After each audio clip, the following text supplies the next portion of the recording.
We're in conversation with Martin Persson, who's Vice President of Volvo Car Group and in charge of customer service. Thanks for talking to us. Thank you. Thank you for welcome to having me. India. I understand you're here to open your first parts warehouse. That's correct. So obviously the whole idea is to be faster to market with the spare parts. Yes. So is this going to change the dynamics of, let's say, spare parts availability and overall service for Volvo cars? This will improve it very much so. I mean, previously we have taken the spare part from Sweden and we had to ship them here for quite some time. Now, of course, having the availability to ship from inside India, we will be able to reduce distribution times dramatically. And how do you decide what parts to stock? Because obviously your dealers need to have, or your workshops need to have a particular fill rate. Yeah. Is there any kind of, I'm sure you must have worked this out as to what parts you really need to have in-house, how much inventory to carry. So is there a sort of formula or kind of a... There's quite a science to that, you know. Right. You of course look at the cars you have sold, so that you know which type of models that you have on the street. Right. And then obviously also look at historical sales, and then you project what kind of parts that you will need to carry in your warehouse. You know what I've seen with European manufacturers, especially high-end manufacturers, you all don't have too many child parts. Yeah. It's more a replace rather than repair kind of philosophy, which does make sometimes the cost of spares quite expensive.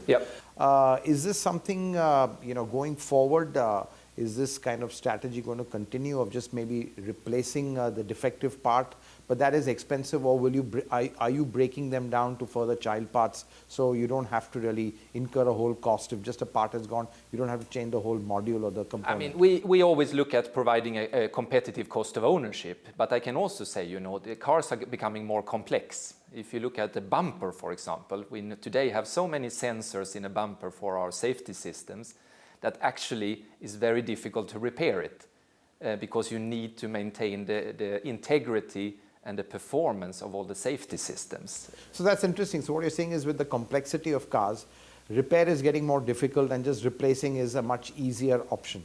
To secure the function of the systems, exactly. I mean, exactly, because today's cars are very complex with sensors and etc. So in many cases, yes. Right. And, just coming back to the complexity of the car, a lot more electronics Yes. right now, mechatronics. Are these making the cars more reliable, or let's say in certain climates, they can create, let's say, issues? Because some of these cars, especially the European high-end luxury cars, there's a lot of complexity in them, which obviously there's more scope for things going wrong. So how do you cope with this? Yeah, I think it's an interesting question because the cars have become, servicing of cars have become less, not less. I mean, it used to be very much mechanical parts changing. Now it's more software and different things. So for us, it means that we need some new skills in the workshop, for example. They need to be more ready to work with software. And of course, working with software downloads, etc. It's slightly different from replacing parts. Right. So yes, there is a difference in where the cars are going in terms of the technology. Right. And just talking about India, Yeah. what are the learnings you've learned from the Indian market as far as, let's say, customer experience goes? Are, let's say, the conditions in India a bit too hostile, very difficult, hot ambient conditions, moisture, dust, bad roads? Does this have an impact on certain parts, and you need to be keep an eye on them? Maybe suspension, certain electronics, and obviously then the cost of repair because of all the customs duty, that's also very high. Yeah. So what are the challenges over here? I mean, every market is different, of course. But yes, there are challenges in India as well. As you said, of course, you need to learn the rules and regulation and make sure you fulfill those. You, of course, have the infrastructure, how it looks, etc.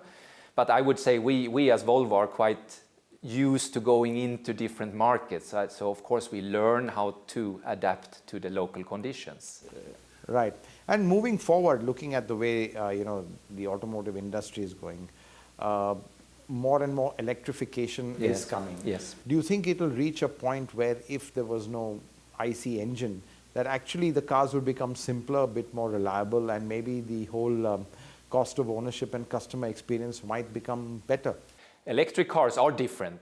I mean, for sure. I mean, the servicing of an electric car and an ICE car is, of course, very different. You don't have the same, I mean, you don't have the oil, you don't have the engine, you don't have a lot of moving parts. So obviously it's different.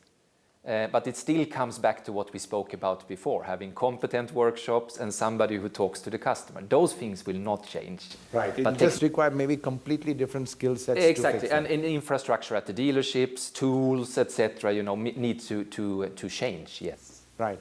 And with this, with the opening of this warehouse for spare parts, is this going to dramatically change, let's say, the service capability in India? I mean, do you think this will really exponentially improve, you know, let's say, especially with the older vehicle park where parts need to be changed more frequently?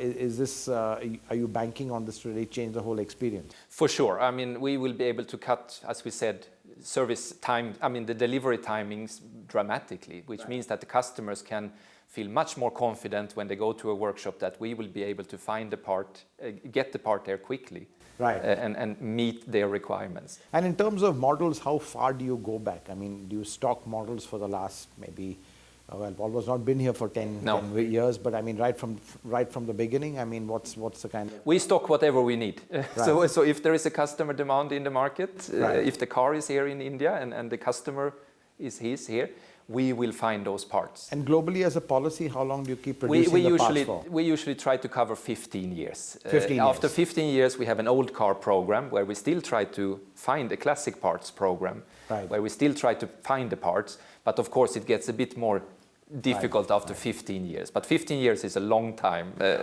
So. Well, I wish you all the best. Volvo's a young company over here, but I think it's growing very rapidly, and look forward to your success. Thank you very much. Thank you. Thank you.